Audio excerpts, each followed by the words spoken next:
Bonjour à tous et bienvenue pour cette première partie du carnet de notes du mois de mai. Un carnet de notes qui est un petit peu tardif ce mois-ci car j'ai tenu à y inclure les résultats des Belges à Roland-Garros. Il est d'ailleurs probable que le prochain carnet ne se fera pas début juillet mais début août et comptera tous les résultats, le reste des résultats de juin plus tous les résultats de juillet.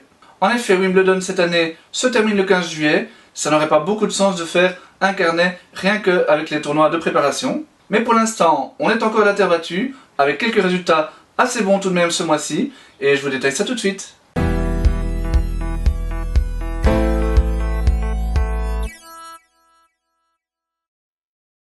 Et je vais commencer de nouveau avec les filles, car comme le mois dernier, c'est Elise Mertens qui termine en tête de notre podium, et comme le mois dernier, c'est principalement grâce à une nouvelle victoire dans un tournoi WTA, la 4e de sa carrière.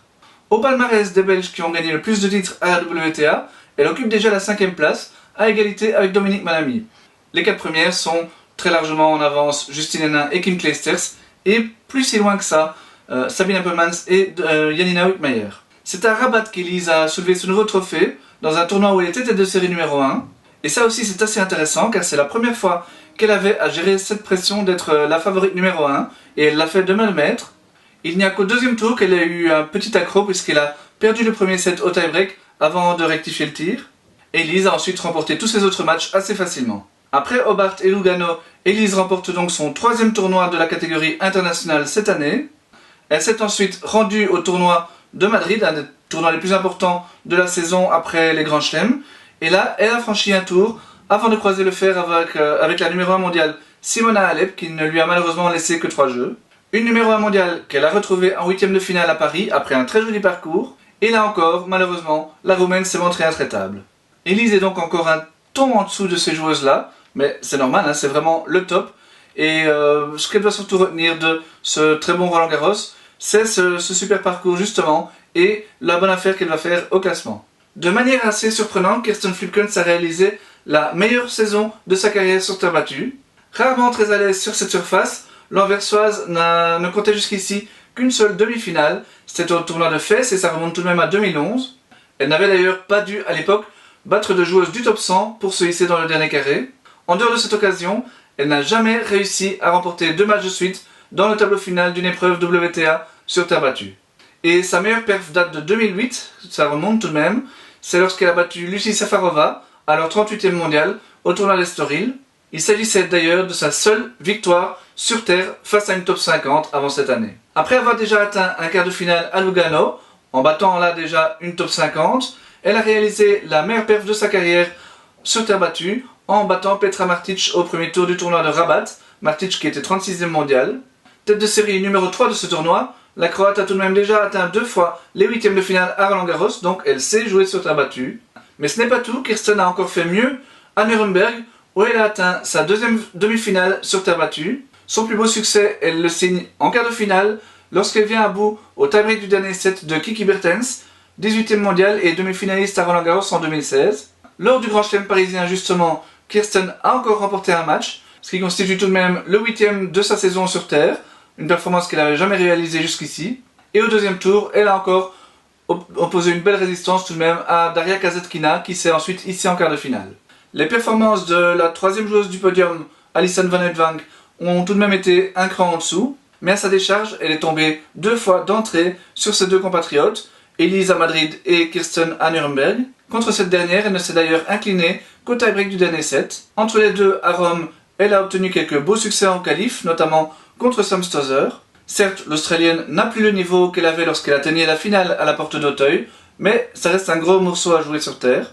Dans le tableau final ensuite, Alison est tombée d'entrée face à Caroline Wozniacki. Enfin, à Roland-Garros, elle a encore très facilement franchi le premier tour, avant de passer pas loin d'une vraiment très belle perf face à l'Allemande Görges.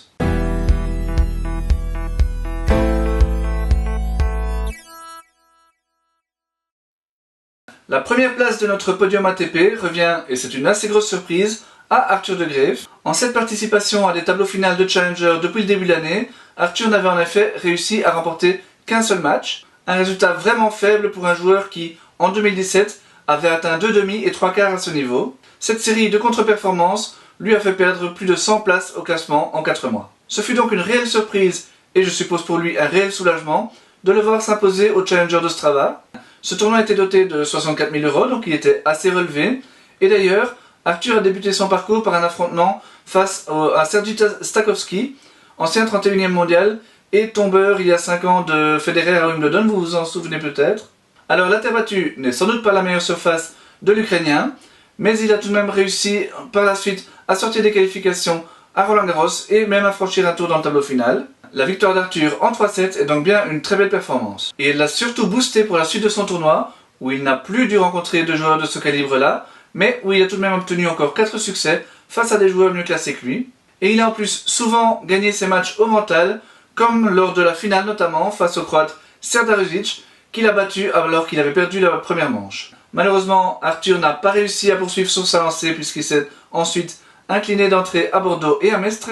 Difficile donc d'affirmer vraiment qu'Arthur a brisé sa spirale négative avec ce titre qui est son deuxième en Challenger, mais il sort tout de même un petit peu la tête de l'eau et remonte au classement, ce qui est important avant les échéances des 2 prochains mois où il y aura pas mal de points à défendre. Bien sûr, en termes qualitatifs, les résultats de David Goffin en ce mois de mai valent beaucoup plus qu'un simple titre en Challenger, mais pour le top 10 qu'il est, des éliminations en 8e et en quart de Masters 1000 et ensuite en 8e de finale à Roland-Garros représentent tout de même un bilan assez moyen. Attention, je n'ai pas dit que c'était simple, même pour lui, d'arriver à ce stade dans de telles épreuves. La régularité avec laquelle David aligne ses places de choix dans les plus gros tournois du circuit force le respect, mais il espérait lui-même certainement aller un petit peu plus loin.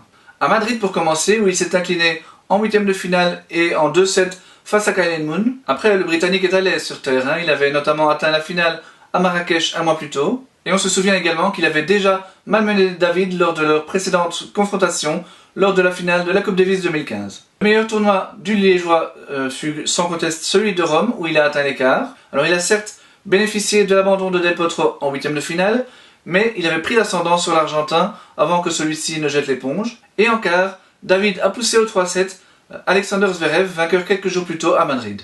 On aurait pu penser que ce match allait lui donner confiance avant Roland-Garros, mais David a calé en 8e de finale face au très surprenant italien Cecchinato. Visiblement, il avait perdu beaucoup d'influx nerveux lors de ses matchs précédents, notamment la veille face à Monfils contre lequel il avait dû sauver 4 balles de match. Il va maintenant devoir se ressaisir pour réaliser une très bonne saison sur gazon, une surface qui convient normalement bien à son jeu, mais qu'il n'a plus foulé malheureusement depuis 2 ans. Le troisième joueur belge de ce mois est Ruben Bemmermans. On sait évidemment que la terre battue n'est pas sa meilleure surface, et on l'a encore vu en Challenger, où il a été battu au premier tour à Ostrava et au deuxième à Rome.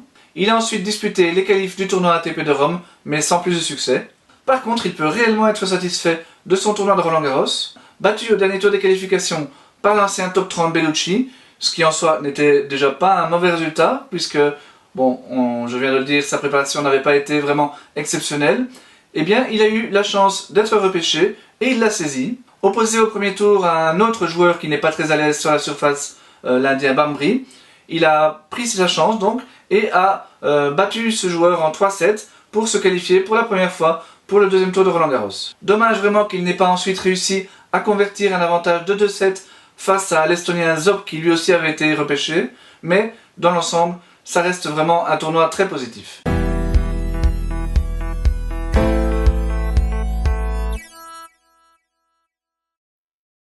Au classement, dans le top belge, on voit que David Goffin reprend une place et on peut aussi observer la belle remontée d'Arthur De Greef grâce à sa victoire à Ostrava. Derrière, par contre, c'est la cata pour pas mal de joueurs, dont Steve Darcy, dont on a appris qu'il ne jouerait plus en 2018, qu'il prévoyait son retour plutôt pour janvier 2019 et donc qui, d'ici là, va sortir complètement du classement. Kimur Kopejans et Yannick Van Den Bulk, en panne de résultats, chutent également assez lourdement. Côté féminin, c'est le statu quo quasi complet. On remarque tout de même le gain de 8 places de Kirsten Flipkens grâce à sa demi-finale à Nuremberg. Voilà, ceci conclut la première partie de ce carnet de notes de mai 2018. D'ici quelques jours, je publierai la deuxième vidéo pour faire le point sur les résultats du circuit ITF. Portez-vous bien!